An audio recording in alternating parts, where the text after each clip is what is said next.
Hi, everyone. Welcome to another episode of Rights for Women. Today, we have something a little different on Rights for Women. A while back, I did a panel with three emerging authors, and I had great feedback from listeners on that episode. So I thought it was about time I set up another panel. And when three fantastic new rural romance books came in, I had my answer as to what that panel was going to be. So on today's panel, it's all about rural romance and the authors who write it. My first four books were written in this genre. They were really rural fiction with romantic elements rather than straight romance. So I was really curious to see where the genre is now and chat to a few of the authors who are currently big names in that genre. Maya Linell needs no introduction to regular listeners of Rights for Women. She's been both a guest and a host on the podcast. Her best-selling fiction gathers inspiration from her rural upbringing and the small communities she has always lived in and loved. Maya has 4 published novels: Bottlebrush Creek, Wildflower Ridge, Magpie's Bend, and her most recent release, Paperbark Hill. A former country journalist and radio host, Maya also blogs for Romance Writers of Australia, loves baking up a storm, tending to her rambling garden, and raising 3 little bookworms. She's a wizard on socials and something that I'm definitely going to be asking Maya and the other girls about as we speak. Léonie Kelsall is also a previous guest on Rights for Women. Léonie is the author of 3 rural romances: The Wattleseed Inn, The Farm at Peppertree Crossing, and Gum Cottage, her most recent release. She also writes women's fiction / romantic suspense under the pseudonym Laney Kaye, which is a bit steamier than her rurals, something else that I'm going to be asking the panel about. Léonie splits her time between her home and her professional counselling practice in the beautiful Adelaide Hills and the farm where she grew up. And Léonie also has fantastic images of the farm and all the little lambs bouncing around and bouncing around not only outside but in the house, which you can find on Instagram. Stella Queen is my third guest on today's panel. She's a little newer to the writing scene. Her rural romance novels are warm-hearted and filled with characters you want to be best friends with. She loves rural small-town settings, island settings, and everyday heroes, and describes her books as the babies of Sea Change and Virgin River. Fabulous. She has 2 rural romances published by Harlequin, The Vet from Snowy River, and her very recent release, A Town Like Clarence. So I'm really excited to talk to these 3 lovely writers about the genre that I started off in myself and that I still have a very big soft spot for, and that I'm actually writing another book in at the moment. So, Stella, Maya, and Léonie, welcome to the Rights for Women Convo Couch. Thank you. Hello. Lovely to be here. Great to see you all. And I've done an intro so the listeners, if they're not already acquainted with you, will know a little bit about you. But I want to start with how you actually came to be a rural romance author. So I'm not sure between Maya and Léonie who actually, out of the 3 of you, had the book out first. Maya, I'm guessing it may have been you. Yeah, I think it was me, but then Leonie has got a huge backlist of fabulous novels as well. I think she can in that department. Okay, yeah, that's very true, actually. So you were writing in a different genre, Léonie. Can you tell us about how you came to be a rural romance author? Yeah, I write in several different genres and they're published mostly in the US. And I'm actually a rural romance writer by accident because I didn't know it was a genre. And I'm probably not even supposed to admit that. But I thought I was writing women's fiction and it was going to my agent in New York. And the problem is New York publishers or US publishers don't want anything based in Australia. They want everything US based. So they love the story, love the characters, change the country. Didn't want to. So I'd written another book, which I firmly believed was women's fiction. And I thought before I send it to my agent and it gets tied up in America, I'll just have a go at pitching it in Australia. So I threw it in the Friday pitch at Allen and Unwin, where you just send in a sample and it goes on the slush pile. And I was just incredibly lucky that it was picked up from there. But one of the couple of questions that Annette Barlow asked me prior to signing was, how committed are you to writing rural romance? And it was just really lucky that she did it in an email because I had to go off and call Sandy Doppler, go, what's rural romance? And she said, is what you love writing. You're absolutely passionate about it and totally committed. So that's how I ended up here. That's really interesting. And we're going to come back to this whole thing about genres in a little while. So thank you for that. Maya, how about you? How did you get to be a rural romance author? Yeah, so Pam, my background in rural journalism was a really nice segue into writing rural romance because I found that when I decided that I'd try and write a book, well, for me, it was easiest to write what you know. And my dad had given me that piece of advice when I was a teenager, when I was trying to write articles to pitch to magazines. He said, Maya, you're really good at writing what you so talk about something that's relevant to you, something that makes sense, that you can see, breathe, touch, taste. So I went with that and it's held me in great stead, that advice. So I've stuck with that and I'm branching out with different bits. I've got characters that have occupations that I'm not familiar with. I've got people in situations that I haven't personally dealt with, but I've got that really nice cushion of immersing my characters in a world that's very familiar to the one that I live in. Small country towns, warm families, lots of animals, and lots of cooking and baking and gardening. So for me, it was just that put something down on paper. What did it turn out to be? It turned out to be a rural romance. But a little bit like Léonie, I wasn't 100% sure that it was rural romance because my stories only have quite a small romantic thread. And when I joined Romance Writers Australia, they said, as long as it has got that romantic thread through it, that's a perfect fit for rural romance. And I do love reading. I, for many years, read Fleur MacDonald, Carly Lane, Rachel Treasure, Rachel Johns. So it was a really lovely place for me to park myself in. Fantastic. Stella, how about you? How did you come to be a rural romance author? Yeah, it found me rather than the other way around. So I took to writing seriously when my kids were starting to move through high school and get a bit less labour intensive.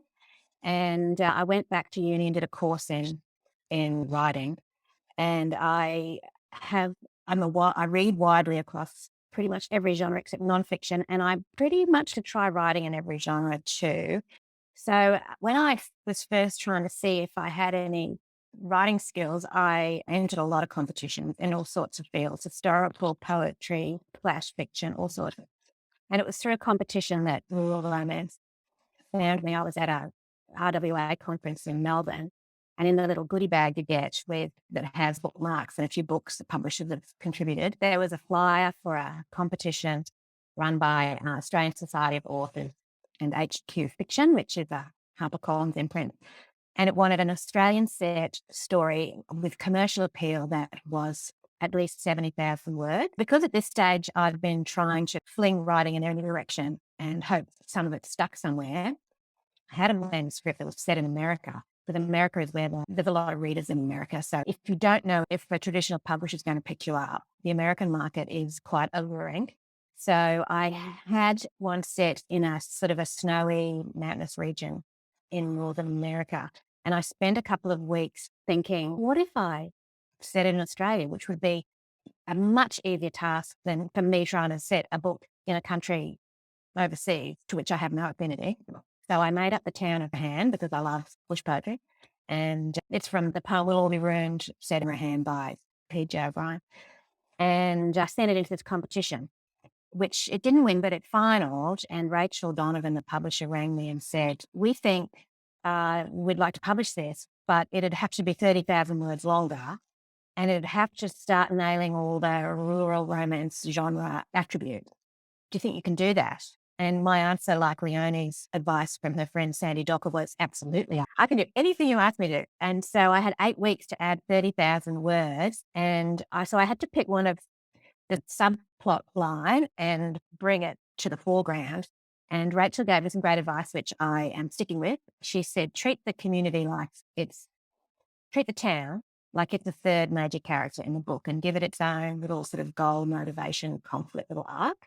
And then that really helps bring it home. And as soon as she said that, I thought, well, you know what? I grew up in a small town. I know exactly what community is like in a small town. And that was how I was able to swim my way into a genre that I hadn't had a lot of familiarity with prior to that. That's really interesting, Stella. And so you live in Brisbane, don't you? So you're not on the land or anything at the moment, but you've grown up in a small town. Yes, a very small town that was an agricultural town, but it wasn't even in Australia. It was in Papua New Guinea. Ah. And so I went to boarding school in a country Queensland town. So we didn't go home on all the holidays because it was a long journey. So we would go to places like Chinchilla and Dalby and Roma and Milmera and out and stay with all the other girls were from either Wish or cattle stations mainly, and get to go and drive tractors and learn. They could all drive cars from the age of 12, whereas I didn't even know what jeans were. Yeah, it was a great sort of experience of seeing the country to their eyes. Yeah. And have you been able to draw on those 6 times from you growing up in Oh, your writing? Yeah. Yeah, absolutely. Yeah, Yeah. it's wonderful. Like chenille bedspreads, I'm always throwing them in because we had them at boarding school and we got fined 20 cents if we were caught sitting on our own bedspread because the matron thought we would pluck the little cup because we had idle fingers. If ever we heard the matrons coming down the corridor in their nylon pants that made these noises, it would be like, quick, and we'd have to lift up and flick back our bedspreads so we weren't fined because 20 cents would get you a big bag of lols in those days. Back in the day. Yeah, I love that.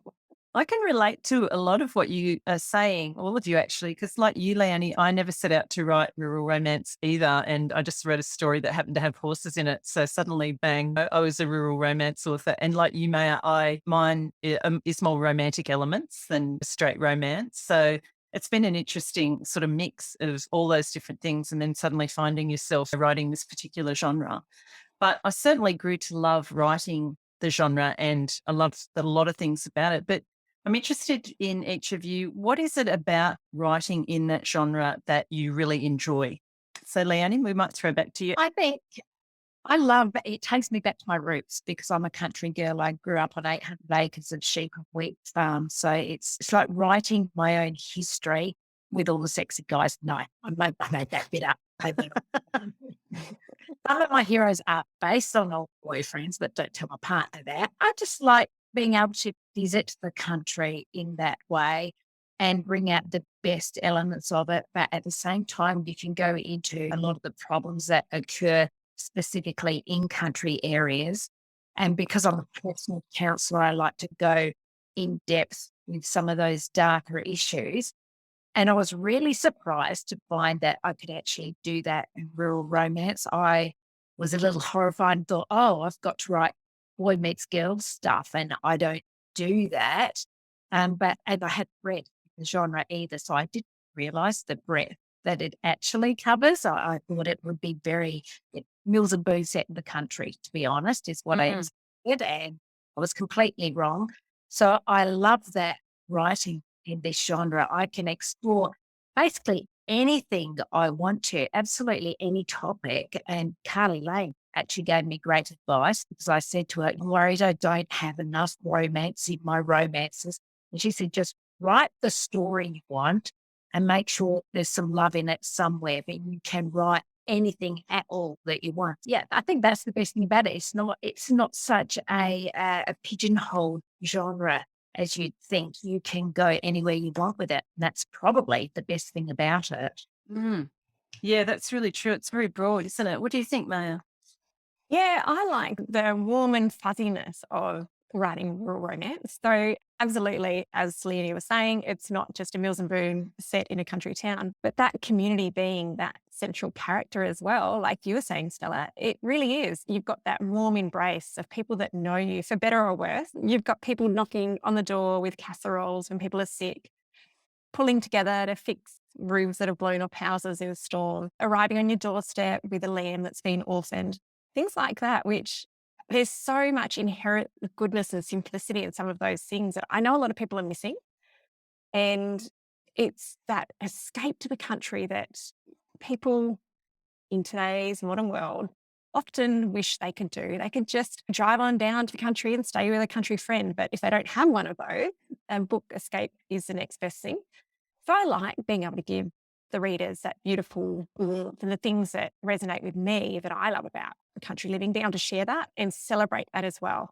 And really shine a spotlight on some of the issues that do occur in these rural areas and celebrate the women that do put up with so many different things, from lamb poo explosions on the kitchen floor to having to go out to help search for missing cattle in the middle of the night or flooded rivers like Stella had in her book.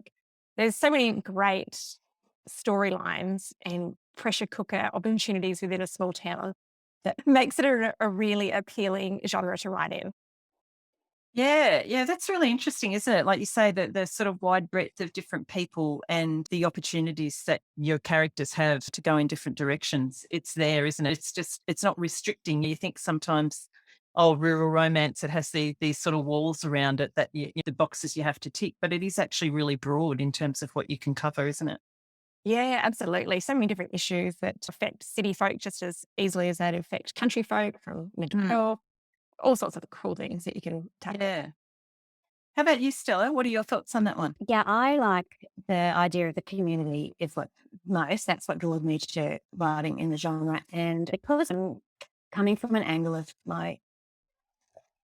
I am trying to emphasize the warm and fuzziness, I suppose. The sentimental journey might always have someone who's not from there arriving there. So they get to see anew this place, which might be a more peaceful, or seem to be on the surface, a more peaceful place where there's not only geographical space, but also a bit of mental space in which to stop and reflect on whatever it is that has been driving them to change. Because I do love redemption theme, and I love the idea that you can have really messed up in a catastrophic way that might have destroyed relationships in your life, but you can move forward through hard work and through the role, seeing a working community doing those things like bringing the pet lambs to the door. I think you can really grow as a person through kindness.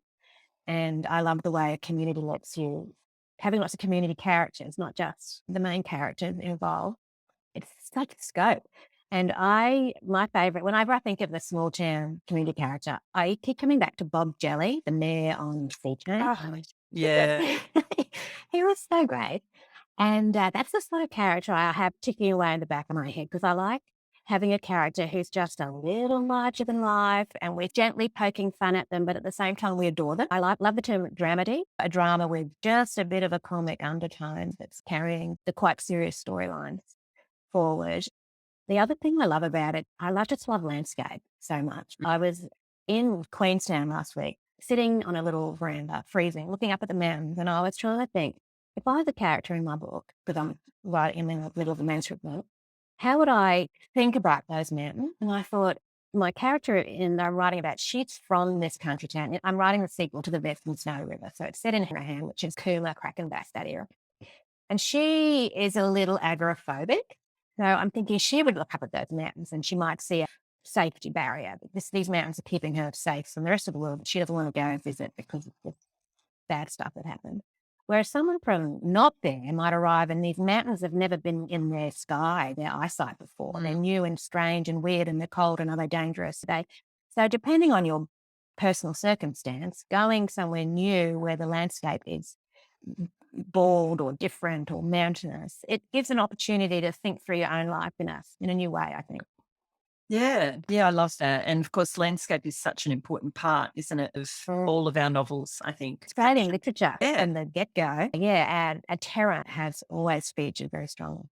Yeah, I want to come back to that actually a little bit down the track. But before we do any of you find any challenges with writing the genre, particularly maybe, I'm thinking, May, you're now 4 books in, and just in general, are there any particular challenges that you find? So I'll throw that one open to all of you. yeah. Look, Pam, I think there's a couple of different things. One of them, in the technical sense, is that 4 books in, I've got each of my first 4 books is about a different sister within the same family. So I have to think, okay, in book number 1, Wildflower Ridge, we had Penny comes back to the family farm. She's been living away. She's got the job of trying to work out what they're going to do succession planning wise. Okay, so I've got that. I've got succession planning. I've got a farming accident. So I can't have that in the next 3 books. And then book 2, we've got a renovation and a fixer-upper theme. That's my main theme. I've got a mother-in-law who's a bit too meddling, so I can't have that in the next book. And then in Magpie's Bend, I've got a local shop and a fun run and a country. So I almost feel like sometimes, not that I'm running out of ideas, but I have to cross-check what I've written with, I can't have a antagonizing mother-in-law in the next 4 or 5 books because I've already done that. Yeah. And I've got the girl mother passed away when they were in their teen years. So in my new series that I'm writing, I've got to think about, I can't have a passed away mother. They had a happy marriage in the first story, the parent. Do I have a happy marriage, or do I have a blended family? So in my mind, and Léonie can probably, and you, Pam, can probably talk on this better because you've got more books under your belt. But I think, oh, no, I can't do that because I've done that in that book, and I can't have that set up with the problem with the brother because I had a problem with the brother in the other book. So occasionally I think of that, and it makes I know what you mean. Sometimes I think maybe I should set up, the word spreadsheet is just like, woo, to me, but sometimes I've thought in the past, maybe I should have a spreadsheet where I basically list all my characters, what their problems were, like, and just have it all laid out so I just don't go back and do the same. Because I think you do I think as authors, we're drawn to writing almost the same characters and similar themes and things like that. So you then have to really consciously make the effort to go in a new direction, don't you? How do you find that, Léonie? I bought beautiful cue cards to do exactly what you said, to lay out the characters, their ages, because mine's a small town and all the books are set in the same small town. The first one remarked on how closely related everybody was because that's what I grew up with. And then I realized by book 3, hang on, I can't have these people hooking up because they're related 2 generations back. So I bought these beautiful cue cards in all different colors. So I can have one for each book and one for each character, et cetera, et cetera. However, I'm so disorganized that I still have the cue cards sealed in their little cellophane packets, their nice little plastic box buried under a mountain of paperwork on my desk. The thoughts there. I have an issue, same thing with trying not to repeat storylines. My biggest problem is not killing off too many people, I think, because it's always, they can have a dead parent, they can have a dead child, dead this, dead that, and we can't have too much of that. And then Maya was saying, find that, I had an absent dead mother in that story, and that works in perfectly in book 4, but I can't do that. It's already been done. So it's really hard, especially when you get to the end of the book and realize, like book 1 of mine, The Farm at Peppertree Crossing, is about an inheritance. So obviously there was a death involved. Book 3, I was at the end of book 3 before I realized, hang on, this is basically about an inheritance because there's a death involved. Totally different story, but the same premise was behind it.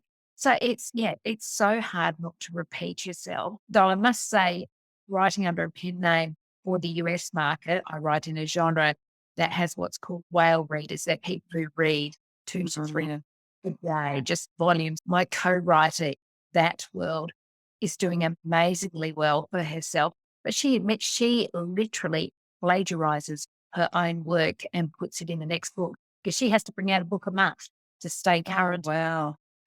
So here I am being very angsty about repeating any tiny little thing.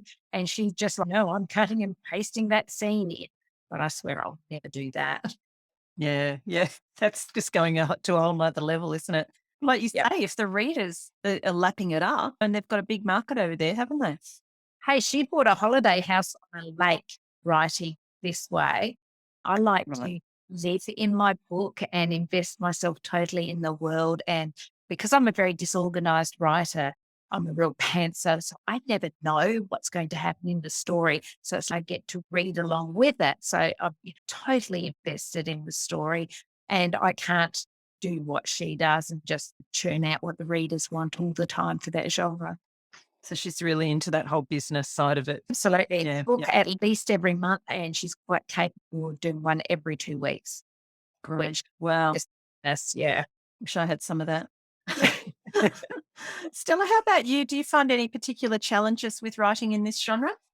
Yeah, for me, it is veracity because I don't have a background getting up at 5 a.m. and feeding lambs or having to worry that if the crop fails, the ute can't get fixed. That sort of pressure I've not experienced. But luckily, I do have all my old boarding school mates I can ask questions of. I have a friend who lives on a cattle station in the Gulf of Carpentaria, and I keep threatening her with a lengthy visit to go and learn. They still muster on horseback, and when it's flooded, they can catch a barramundi from the front paddock. That is a bit of a struggle.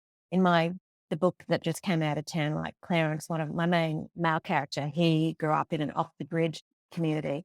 the oldest of 6 siblings, and I do have a lot of siblings, and I've also got a lot of children, so I can run a big family dynamic with some authority. But my parents are the opposite of off the grid type. And my dad's an accountant and my mum's a bookkeeper, very organised people who require running water and electricity at all times. So I was thrilled to get a review from a lady who was born in Nimbin, and she was the oldest of 8 siblings. And she said, "I am Joey. He is my life." And I thought, that's what research can do for you. If you don't know, you can acquire, hopefully, enough knowledge to give a theme or a storyline some sort of inner truth that people can recognise. Yeah, for sure. That is my You biggest know, challenge. yeah, and I think you're writing from a core of authenticity too. You then have that to build on, don't, in terms of where you've come from. It's come up this issue of whether there has to be a lot of romance in the book or a little. Do you think that there are any sort of particular rules that apply to writing rural romance, like there are, I guess, to general romance? And the romance spectrum is very wide, but there are particular sort of things. There has to be the happily ever after in romance, for instance, and there's a number of other things that readers generally really want in their romance. So do you think that there's any specific things in this particular subgenre, rural romance, that are required? I'm the new kid on the block, so I'll speak with the most authority. Okay. And almost no authority at all. I do think the community playing a vital role in the resolution of whatever problems are occurring between the love interest. I think that's a genre must. Whether or not that's true for all writers or readers, I don't know. But I feel that is a hallmark of the genre. Yeah, I would agree with that, Stella. How about you, Léonie? What would you say? I've actually been thrilled to find how few rules there are in this genre. Writing for the American market, the rules for writing romance in America are incredibly rigid. There is actually a formula, which is, I can't recall it because I always argued against it, but it's along the lines of by 17% of your book, the characters must have met. By 24% of your book, they must have had their first romantic interlude. And they're absolutely strict on these. Your editor will go through and check your word count and then go back and check that the right things happened at the right point. And I'm no good at formulaic writing at all. What's going to happen is going to happen wherever it happens. And I was concerned that I'd get pulled up on that. But it seems like there are no boundaries in this other than I'm not allowed to be too dark. I do get told off to be too dark.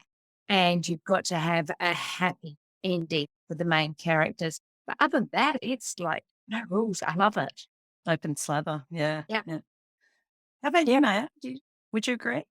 Yeah, I have to agree with Stella and Léonie because I think that happily ever after or happily for now, you're not going to kill off your main character in the last chapter and have everyone in hysterics because that's not going to really appeal to the readers that have picked it up expecting a lovely, warm escape to the country. And they can certainly happily go down detours for those darker, deeper plot lines, but they do want to end with a smile. And I definitely like to finish up that way. And I think also it needs to have some aspect of small town / farming in there. So not every character needs to be an agronomist or a farmer or someone that works in a dairy, but you do have to have some elements of referencing the fact that you are in a rural setting, that the weather's important, that there's big families, there's small families, there's always issues with money and community stuff. So I think you really need to make sure that you've got that setting. And I love also being able to throw in those little authentic things like in Peppertree Hills, they've got the Dahlia farm. So just the other authors, you go and you do a bit of research, you know a bit about it yourself, that you wouldn't have written about it if you didn't have an interest in it, but you go and you do your research. And so I gave the manuscript to a friend that has a running, functioning Dahlia farm to let her have a little look at it. And it is really important that you accurately represent, and you absolutely cannot make a caricature of the characters, and you don't want to insult anyone's intelligence or make anyone think that people that live in rural areas aren't as quick as someone in a city or whatnot. So I think there's a couple of things that you need to be clear of in that respect. But I think the readers are really generous and really kind, and they love it when you take them down different paths with different issues. Yeah. Have you had any feedback on where your readers are in terms of, I guess, city, country, demographics, that sort of thing? Has anyone had access to any of that sort of information? As in a percentage-wise split from Yeah, our like a published. rough idea or no? Mm. When I went to Sydney in June, my book had been out for a week and it's my fourth book. Obviously, they were in Target, Kmart and Big W. And as an author, that's where most of the rural romances are sold, the high majority of them. I don't know if it changes with the city though, because I know being near Adelaide, big city, not Dimmicks and Harry Hartog and everybody there carry my titles. QBD, however, apparently doesn't carry rural romance. It's not a genre they will put on their shelves at all. Regardless of the author, it's none of Carly said, it's none of Rachel's there, which boggles my mind why they would pick and choose certain categories. But then having said that, I know of a small bookshop who also is very choosy about what genres they will carry. Yeah. How have you found that issue, Stella? Have your books been fairly accessible? Mainly in the department stores. I know we've got a big Dimmicks in the city, did carry titles because my daughter works in the city and she went hustling on down there to find it. There's a local little bookstore near where I live and they always order in a heap and get me to go in and sign them, which is fun. There's a Dimmicks at North Lakes, which is on the northern side of Brisbane, almost halfway to the Sunshine Coast. And one of the employees there is really into rural romance. So she will always, not only does she have a big display of them up, but she writes little cards recommended by whoever, and she puts little summaries on them.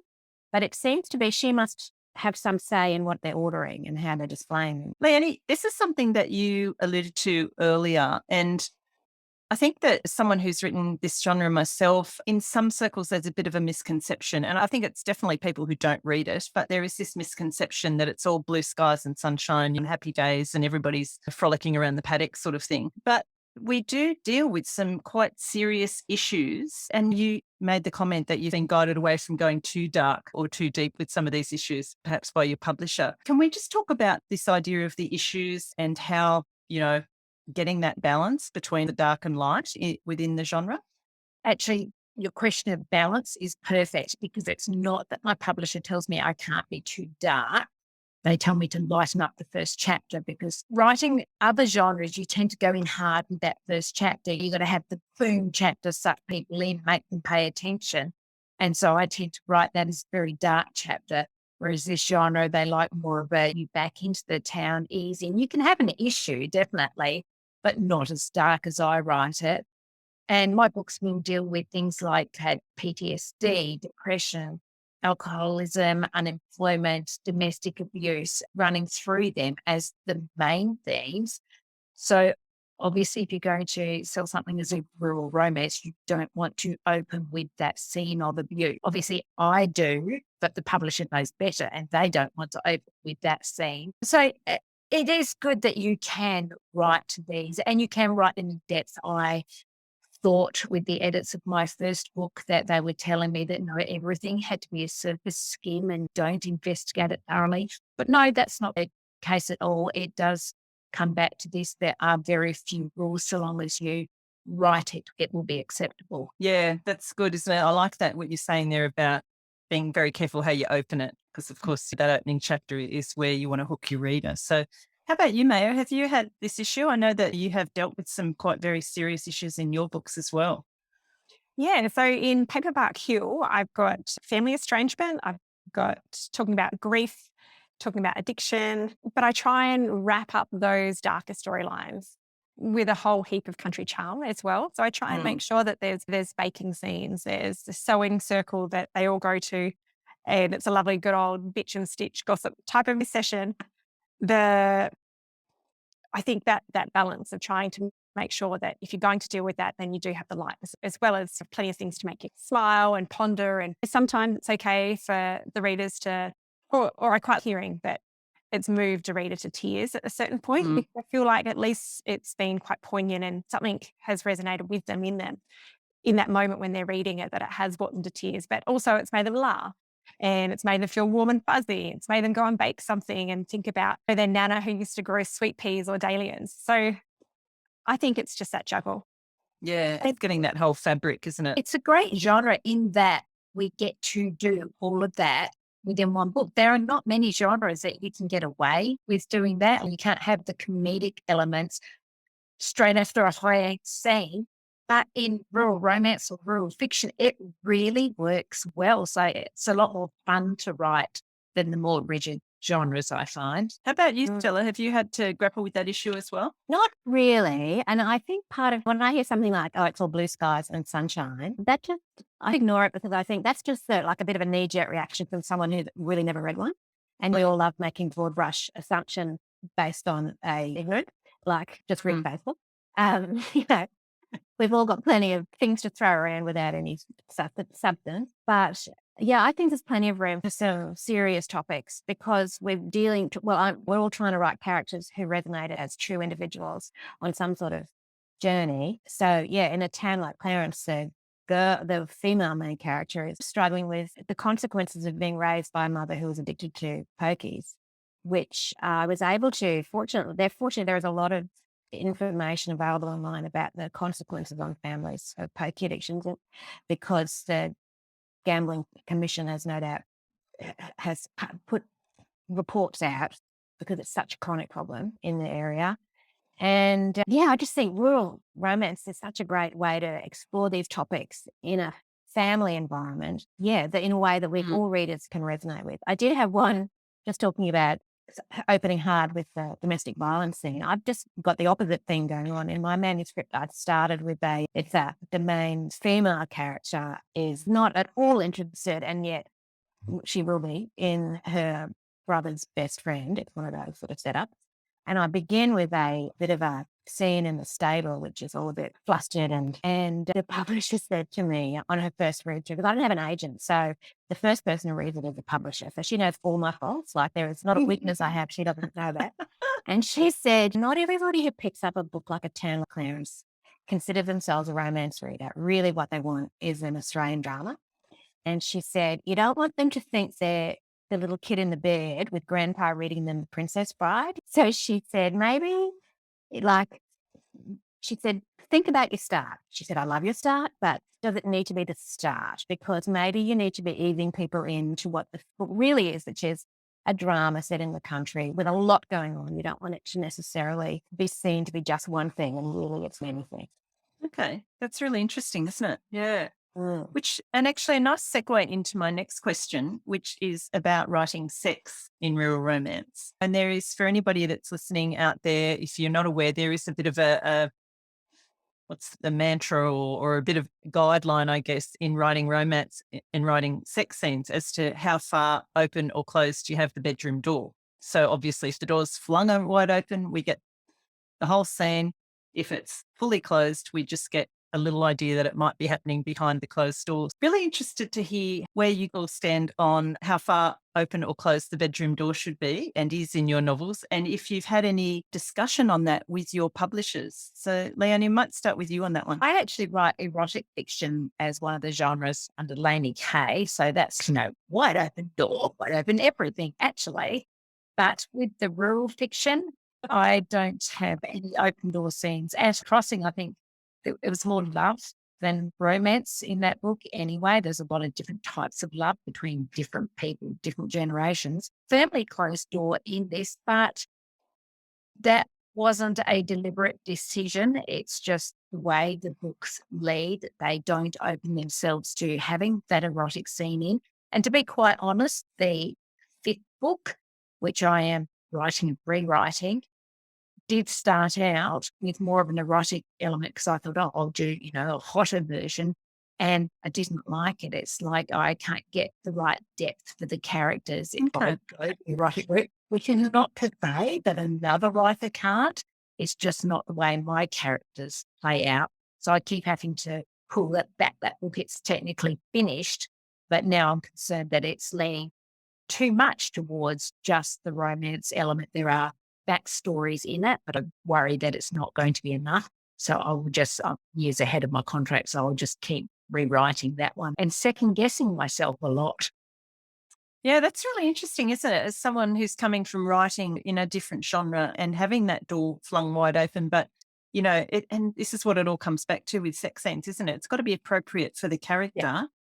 and the situation, and you've automatically felt that just doesn't work for these types of stories that you're writing. Yeah, if it's not appropriate, then it's gratuitous and it's just like a scene stuck in there that doesn't fit with your storyline. It's got to flow properly. And that's what I'm saying, for some writers, it will work and it will fit in their book, just not for the ones I. Yeah.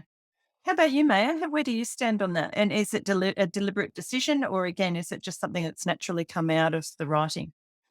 Yeah, I've been a closed door with all 4 books. And I think the most that you'll see is there'll be some kissing. There'll be some thoughts of, wouldn't it be nice to have his finger tracing down from my earlobe to my jaw to my collarbone? I'll have the characters envisaging that, but that's pretty much the extent of it for me. And I have no problems with reading sex scenes. I don't mind the odd sex scene in a book that I'm reading. I will often skip through depending on where I am. If I'm sitting on the couch and I've got my daughter reading on one side of me and my son texting on the other side of me, I'm not going to sit there and read a sex scene in a book that I'm enjoying. A different situation if I was reading in the evening or something like that, a completely different scenario. But yeah, I find that they can be done so well and they can be so tantalizing without necessarily giving all the detail. And then some people do them really well as well with the detail. So I don't have any problem with it. I just don't find it comes that easily to me. So it's easier just to go, should we have some, I can't even think of a really cheesy segue that I would have used in a book, but I will have it quite clear that's what they're heading off to do, or they've just come back from. It becomes obvious given the context of what's happening. Yeah. Yeah. And I'm fine with that. I don't mind not having to worry about that. Yeah. Yeah. Like you say, it's got to work for the characters and your readership as well. Stella, how about you? There's a great book I've got called something like How to Read Books Like an English Professor. And he talks about this topic and how the Victorian dealt with it, because it was a very prudish era in society. So he said it would always be like the scene would end with billowing curtains.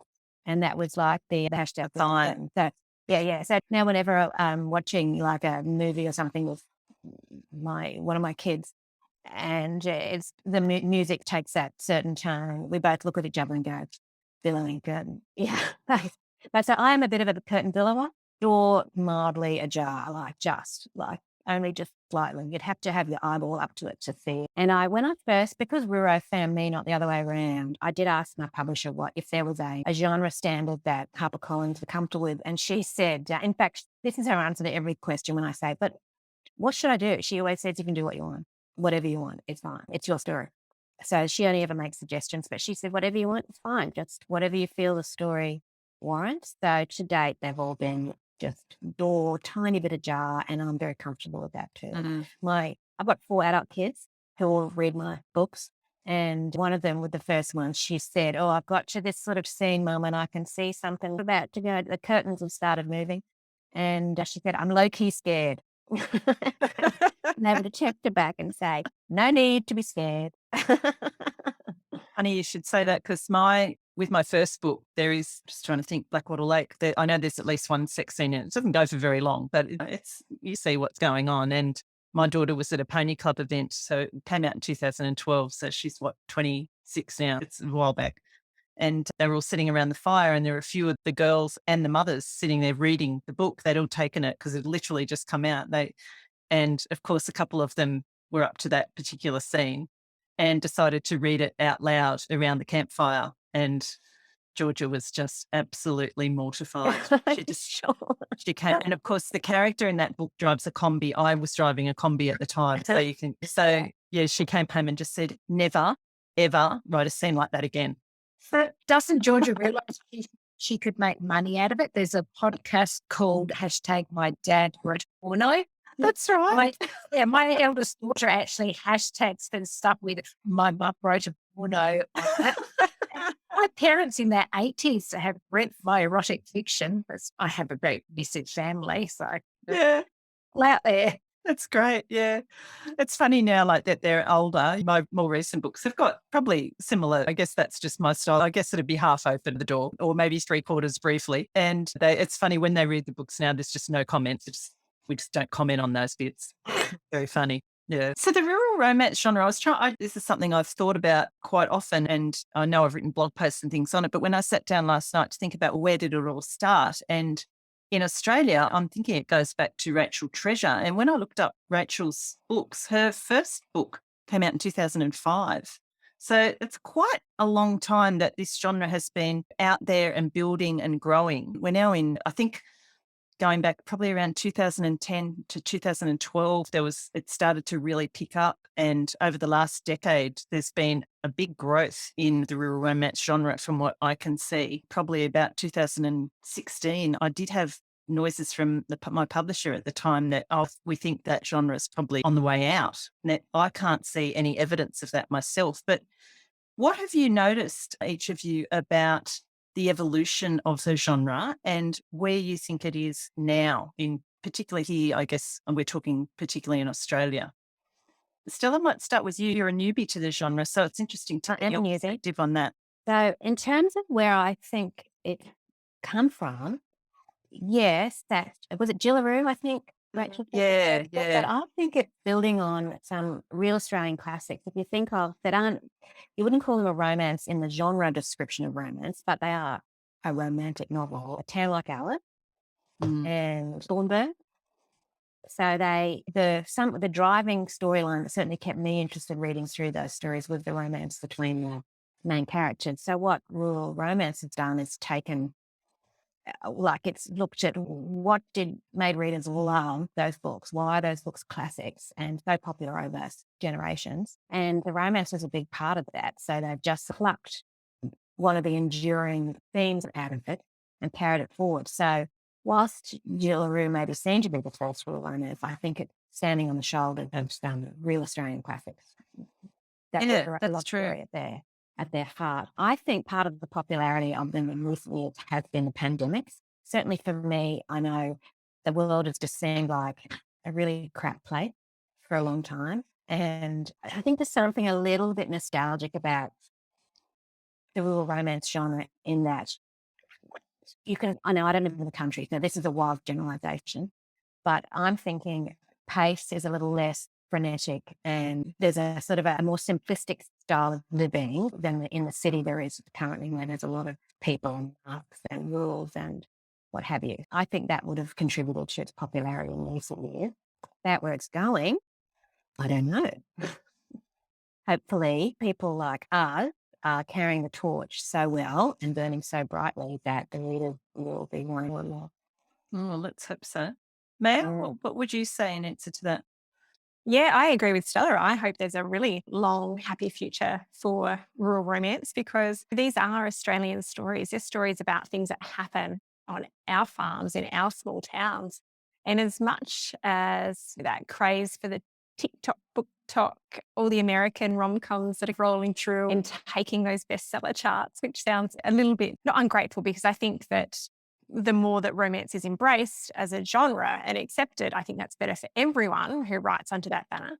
But I think it's something that needs to be treasured, because if we don't tell these stories, they're just going to fade out. And so I think it's really important. And the support that we have from our readers is just so sensational. And those booksellers that take the books and champion the cause and push them into the hands of readers. I also think that in terms of changing, probably then less focused on everyone has to be a farmer and everyone has to wear a Dryzerbone and an Akubra.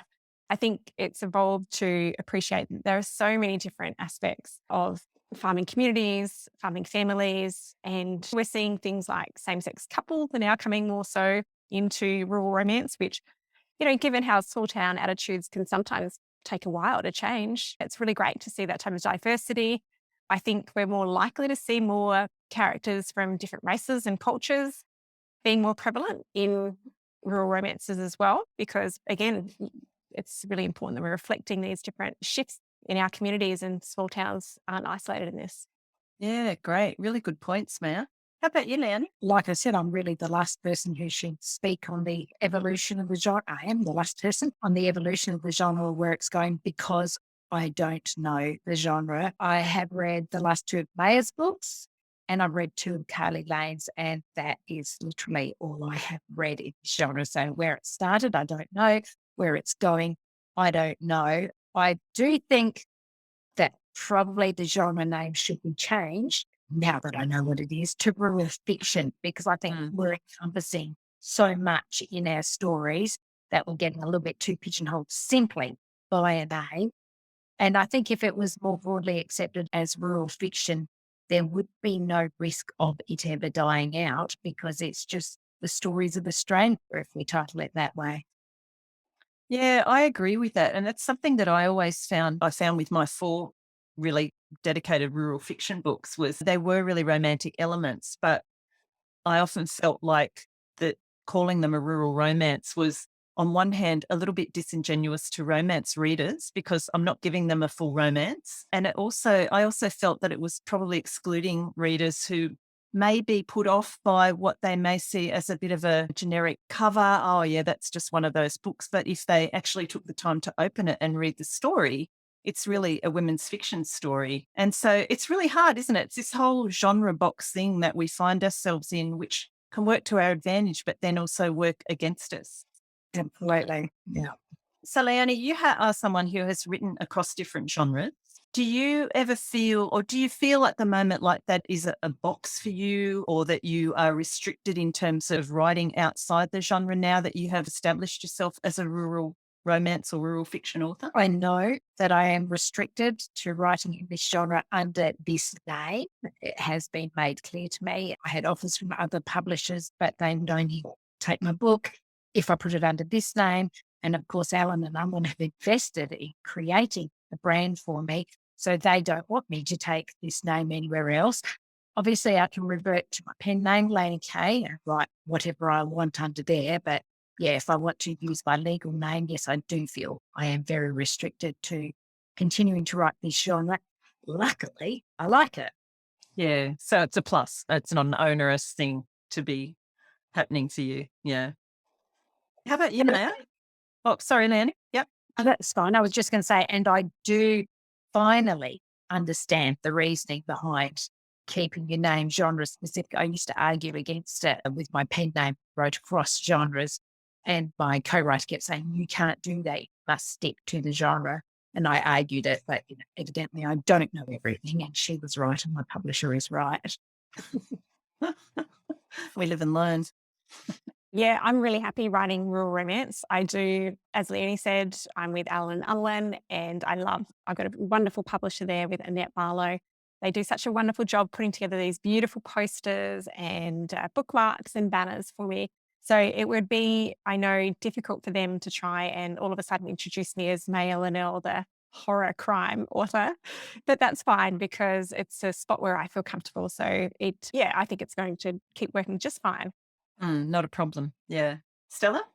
Bit early, maybe. I want to write everything. Yeah. No, that's right. Yeah, you said Yeah. on this. But what I'm boxed in by is time. Currently, so I'm writing a book a year. So I've got 4 books under contract. 2 are done. 1 I'm doing.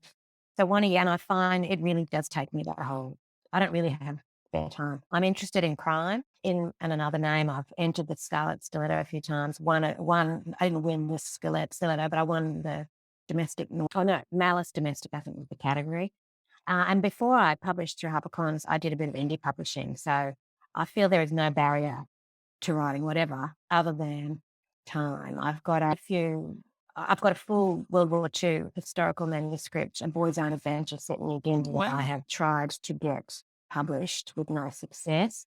I've been a finalist in the Amber Vampires, a middle grade fiction, with a story which also got me to a week at Verona with the Firm Press through a competition. So I feel if I gave middle grade a really good crack, I would get over the line, but it's finding the time. And particularly with middle grade, like I could put hundreds and hundreds more hours into it. But how do you self-publish middle grade? I just don't think you can in this country, because it's all the distribution and library and schools game, which has got to be through the big publishers. I would assume I would love to be through both. Yeah.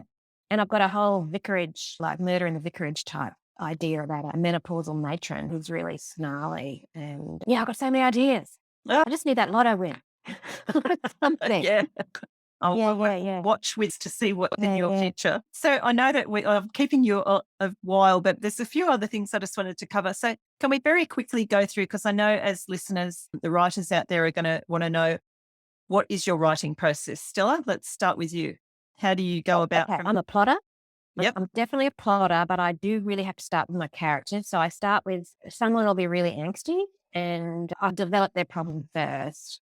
And then I think about a male character who might be a complete mismatch for that sort of personality type. And then it just gives you lots of opportunities for them to really not quite get the other person for a period until there's been time to learn more about each other. I do love the idea of having quite a few storylines on the go and trying to find some commonality where they might intersect. And yeah, I tend to write index cards for every scene. I really do those goal, motivation, conflict chart where I try and think about their external goals and their external goals and what they might be kidding themselves about.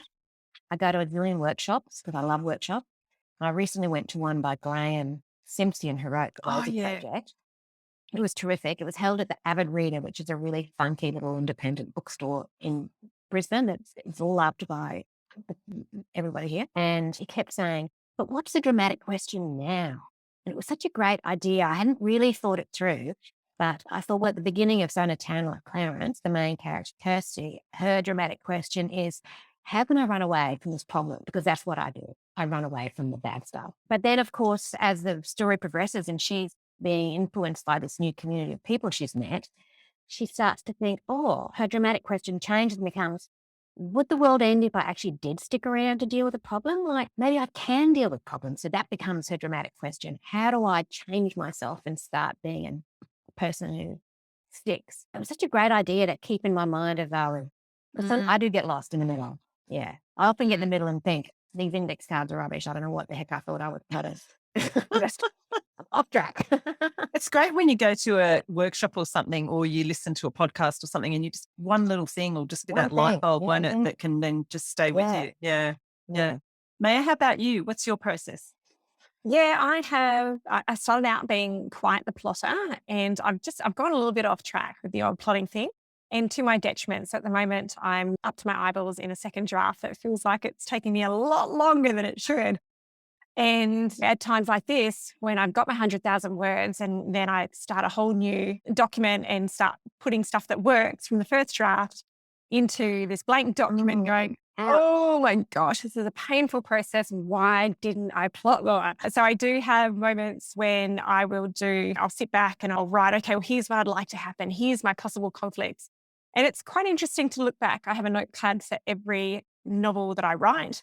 And it's really neat to look at the ideas that I had throughout it that I didn't even touch. No, they definitely didn't do that. And that character's gone. And yeah, so the one that I'm writing at the moment, Book 5, which comes out next year and is set in a winery, feels still a little bit like a mumble jumble that I'm really hoping when I give it to Annette, she'll look at it and go, okay, here's what we need to do, this and this and this, which isn't quite right. But I'll give it to her and then I'll have a little bit more time to think about what is not working in it and try and fix it while she's reading it and going, what the hell is this? So it'll buy me a little bit more time, I think. Do not wave her magic wand. Oh, hopefully, with a bit of luck. Or, and that's the start of a new series for you too, isn't it, Maya? So it's probably a lot more that you've got to set up, I guess. Yeah, there is. There's a whole new cast of characters, a whole new location. It's all foreign, working in a winery. I haven't done that before, so it involves a lot more research. But so with Paperback Hill, when I started doing that, I knew I wanted to have Diana as the main character. I knew that I wanted her to be working on a dahlia farm. I knew that she had 4 boys. So, of course, when you've got 4 children, you're going to have different challenges. And with that family life/romance conflict, and I knew that I needed to have her other half, something happen to him, because otherwise I'd just be doing what I did in book 2, which is a couple that's already together at the start of the book, and then they go along and have to sort out their stuff. And I didn't want to do that again. Unfortunately, there's a character who people loved in the first 3 books who is no longer in the 4th book. But yeah, I think it's listening to lots of podcasts, reading prolifically, and always keeping my eyes out for different ideas. I remember Pam, one of the podcast interviews you did last year, I think with Jo and Linell, turned the absolute ending on its head for this book, Paperback Hill. Oh, okay. Yeah.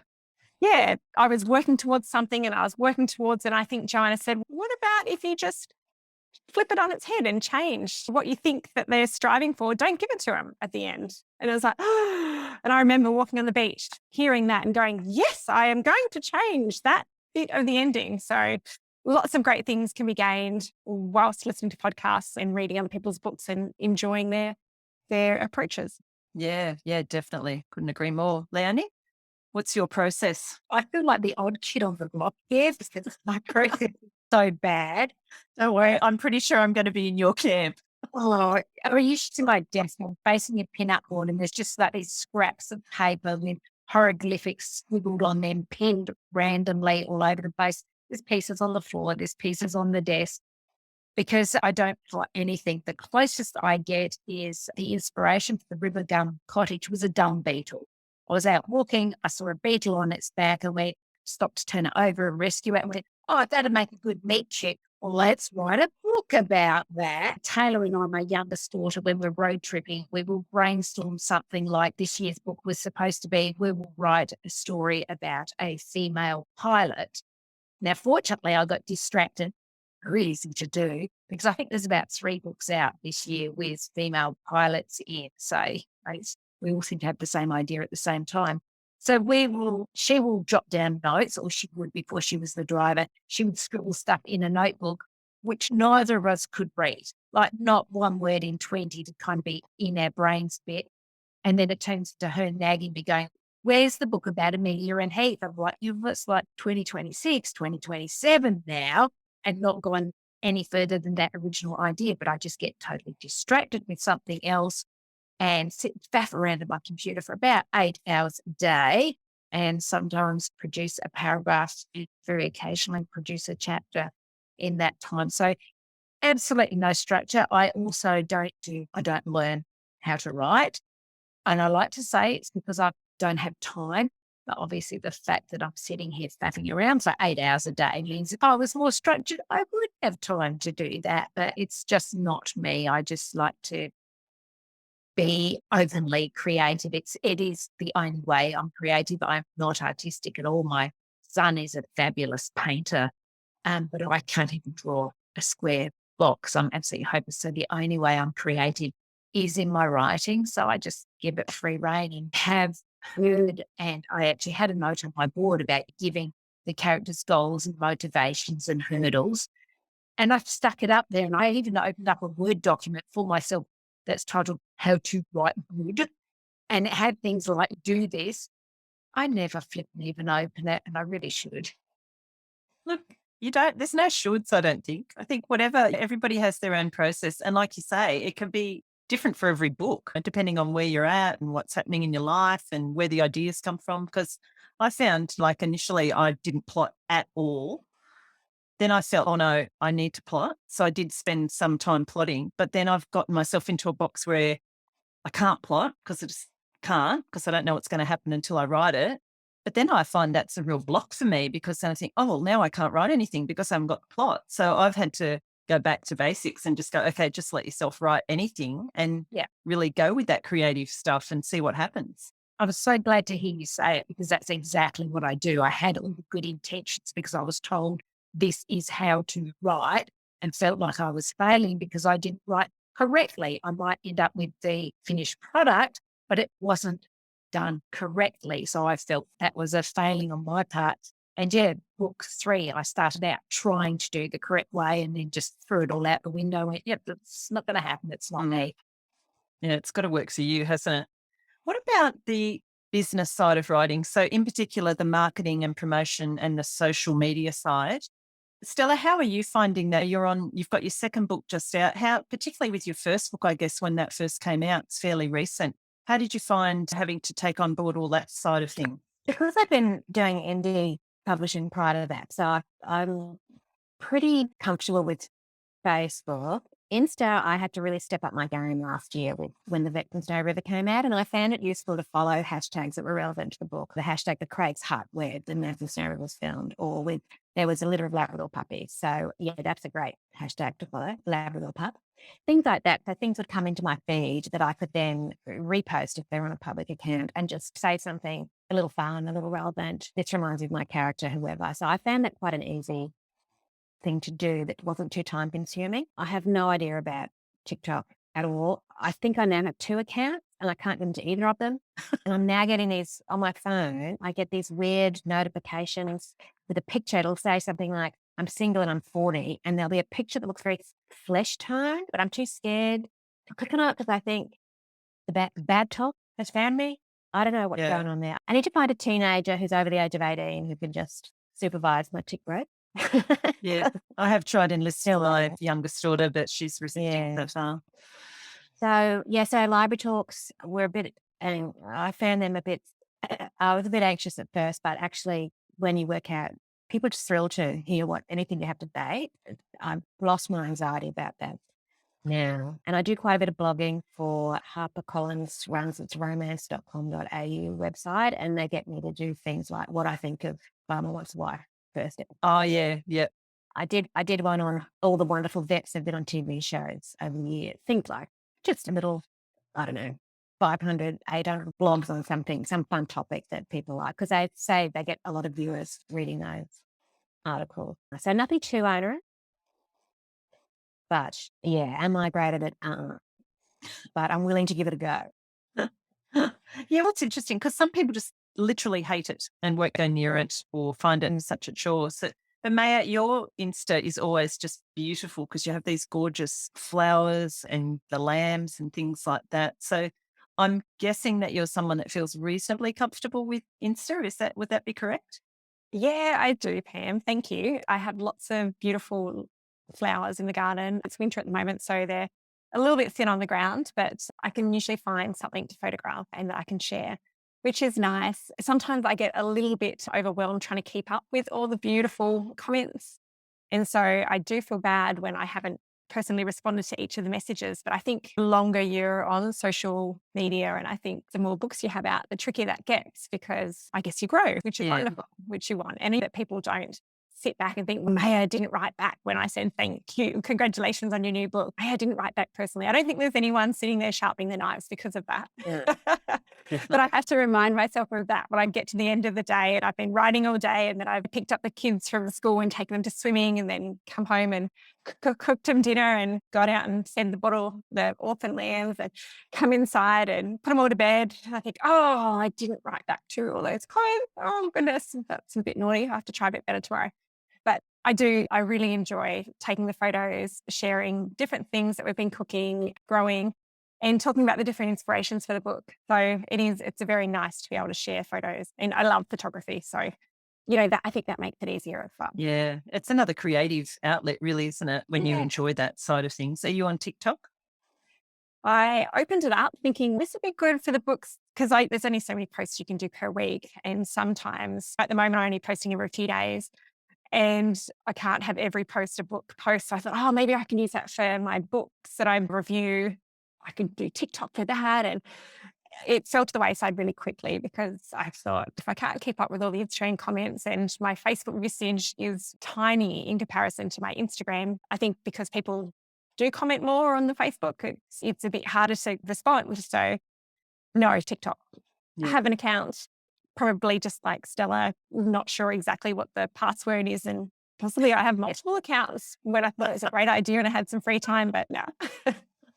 Yeah, shelving that one for a while. What about you, Léonie? How do you find the whole social media and marketing side of things? I suck at social media, which I'm sure everybody actually knows. I'm pretty sure I've seen some cute lambs on your Insta Oh, page. yeah, I have the stuff on my Insta page. I use it all the time, because I've got animals up the wazoo because we rescue animals.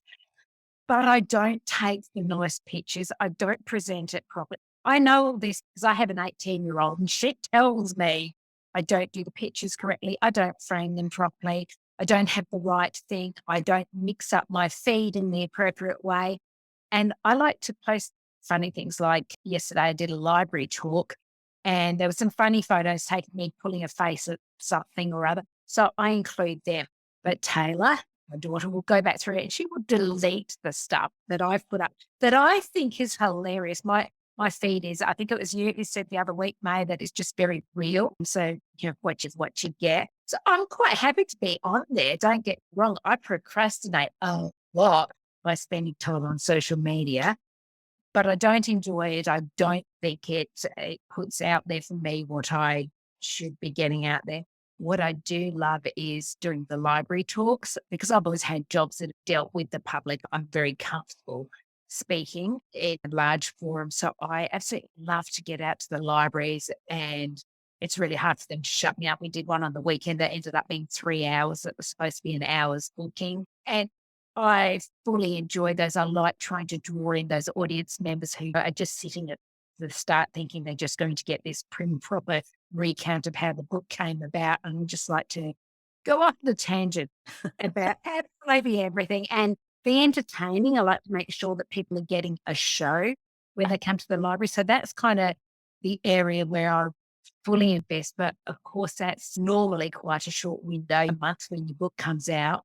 Because I like it so much, I do kind of eke that out, and I will do pretty much an event every month for the entire year just to keep my hand in and to make it worth Alan and Unwin providing me with the lovely banners. Mine just about worn out now, being pulled up all the time. Yeah, I don't like, Yes.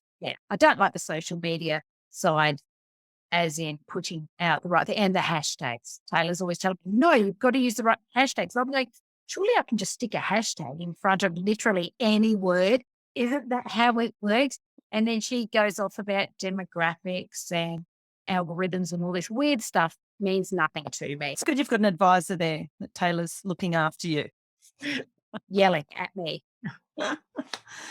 We could, I'm sure, talk all day, and I'm really conscious I'm keeping you and taking up a lot of your time. But before we go, I really want you to tell us what your new release is and let the listeners know about it and where they can get it. Léonie, we might start with you, your latest. My latest is the Gum Cottage, and again, it is set in Settlers Bridge, as were the previous titles. And it's the story of Lucy, who has grown up on a strawberry farm in the Adelaide Hills, so that's quite close to my house. And she has a relationship breakup and moves to Melbourne, so it's a bit of a reversal at the start, as she wants to come back to the family farm, but she's quite hard-headed. She's trained in business management. She has a qualification in business management because her father insisted she do that. But in truth, she's quite alternative, and she's into crystals and natural healing and all sorts of organics and remedies that I'm into. She comes back to Settlers Bridge when her father dies, and she meets Jack, who is actually running an organic farm near the riverfront. So you can see that they're going to have parallels there. But in the way the genre goes, there'll be quite a few tripping blocks put up in their way and some secrets that may drive them apart. Fantastic and gorgeous cover there too. I have to say that's something that I've really noticed over the years with rural romance and / rural fiction is the covers have just gotten better and better. I reckon, from the early days. But they, like we were saying before, they've moved away from that. There must be an akubra, that type of thing, or there must be the little cottage. And there's still elements of all that stuff, but there's just these beautiful colours and images of the women, and just great. I love it. Thank you, Léonie. Maya? Yes, so my newest is Paperbark Hill. It's out with Alan and Unwin, came out in June. It's based on Diana McIntyre. She has her dream of starting a dahlia farm. She's got 4 boisterous sons, one of whom is a future cricket superstar. She's got cats coming out her ears. She's got a loving family that just have come in with cameo appearances. So if people have read the previous 3 books, they will recognise some of the characters. They don't have to have read them all. We've also got a male character called Ned Gardner, and he is a locum pharmacist. He's travelling back to southwest Victoria to try and help sort out some issue that his father's free-range egg farm. He's got 2 young children, Willow and Doug. They've got lots of things to contangle. There's addiction, there's grief, there's that dynamic of different families and how they can contrast. And I guess those second chances at love as well, because they're both adults, they've both got children, there's blended family issues, teenage dramas, but it's all wrapped up in a whole heap of baking and gardening and family charm. Fantastic. Thanks, Maya. And Maya and Leonie, your books are, no, Maya, and you have characters, as you say, that recur from the other books, but can be read standalone. It's not really a strict series, is it? Correct. Yes. So they call them linked standalone. So if you liked the other characters, you'll be happy to see them pop in occasionally, but each book focuses on a different sister. So it's a completely separate story at a different time in their life, and it can happily be read in any order. But if you're going to read all four, you may as well start at the start with Wildflower Ridge. Yours the same, Leonie? Yeah, I always forget the term linked standalone and go, oh, it's a series, but it's not really a series because they can be read in any order and they are always about different central characters, but you get the characters from the previous books pop in. So you can see what happened to, for example, the main character, the farm at Peppertree Crossing is Ronnie. In the Wattleseed Inn, you see where Ronnie's life has ended up 3 years down the track. So you just get her popping into the cafe and see what's happening. And I'm finding that readers absolutely love that continuity. I had one at the library last night saying, oh, I don't want to get to the end of the book because it's so sad leaving those characters, but I love yours because I know next year's book, I'm going to see just a little bit more of that character, which also puts the pressure on to make sure that I've brought in all the characters that everybody loves. It's that familiarity, isn't it? And it's interesting, like all my books have been completely separate, different characters, different towns, different issues, but I'm currently writing a sequel to my first book, Blackwater Lake, because it's 10 years since that came out. So I thought I'd do that as a bit of a different side project. And I'm loving going back as the author and meeting the characters again and being back with them because I already know them. So it's just like stepping back into the family type thing. So it must be like that for readers too. Yeah, I imagine so. Yeah. Yeah. How about you, Stella? So Tan like Clarence, I didn't think to bring one with me today. That's all right. I've got one right here. So the main character, Kirsty, she is one of those bush pilots that I'm reading a lot about this year from South Australia, but she is involved in a incident right at the very start of the book, and that is what propels her to, because she's a person who doesn't deal with problems because of her background, she decides she gets this opportunity to run away when her mother fronts up with information about a suitcase worth of stuff that some lawyer from a town in northern New South Wales is holding in storage that has been bequeathed to Kirsty.